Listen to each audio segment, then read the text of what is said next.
Returning to sport after a running injury requires a cautious and systematic approach to ensure the athlete's full recovery and prevent further injuries.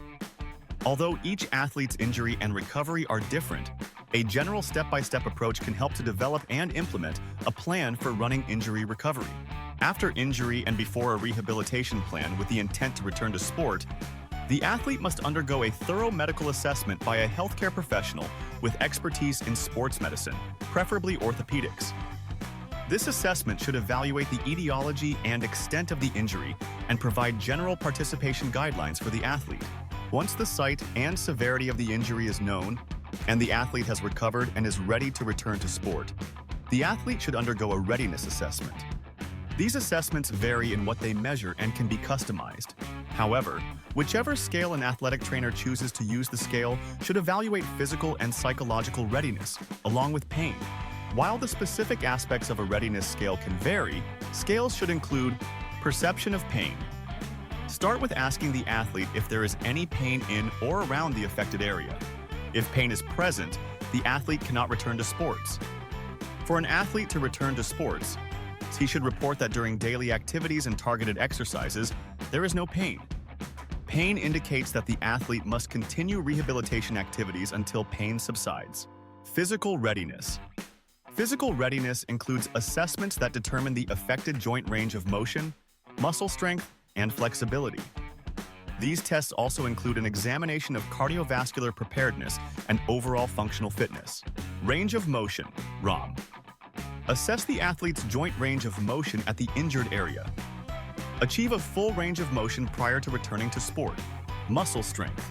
Evaluate muscle strength of the muscles around the injured area using sub-maximal strength test. Flexibility. Measure the flexibility of the primary muscles involved in running, such as quadriceps, hamstrings, and hip flexors. Functional movement tests. Administer functional movement tests relevant to running like single-leg squats and hops. Cardiovascular fitness. Evaluate the athlete's cardiovascular fitness using aerobic capacity tests. Make sure endurance is adequate prior to a return to training and sports. Once basic measurements have been collected and the athlete has been approved to return to training that includes running, the athletic trainer should consider gait and running biomechanics. Gait analysis. Conduct a gait analysis looking for any abnormal biomechanics. The trainer should also be looking carefully for compensatory movement patterns that reflect either a physical and/or psychological disruption that will impact running mechanics. Before the athlete can resume training, gait abnormalities must be corrected. This includes gym and training activities or might require a resumption of rehabilitation until further improvement. Running analysis. If there is no deviation in gait present, it is appropriate to move on and evaluate the athlete's running form. The trainer should look for any mechanical deviations. When planning a return to running, psychological readiness is equally as important as physical readiness.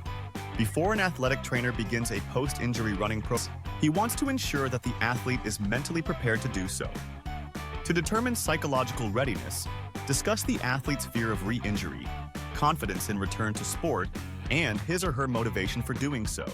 Based on the assessments above, provide specific recommendations for the athlete's return to sports plan.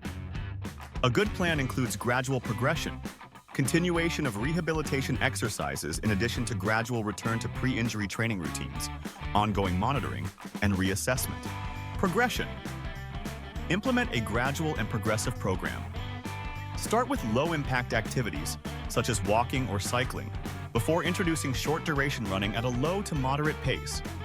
Set realistic and attainable short-term and long-term goals to measure progress. Exercise selection. Incorporate a variety of cardiovascular activities like swimming, cycling, and elliptical training. Include strength and stability exercises that target the core, hips, and lower extremities and address muscle imbalances or weaknesses that may have contributed to the initial injury grown in severity during recovery and can offset the likelihood of future injury. Emphasize flexibility and mobility exercises to improve the range of motion in joints and muscles.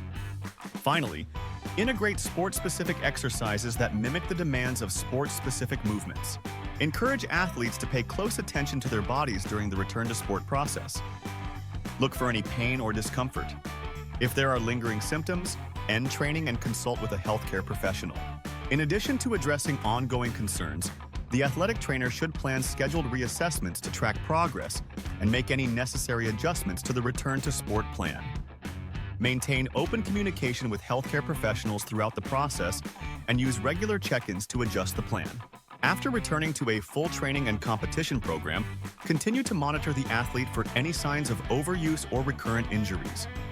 Remember, each athlete's recovery process is unique, and the return to sports plan following a running injury should be tailored to their specific injury, fitness level, and goal.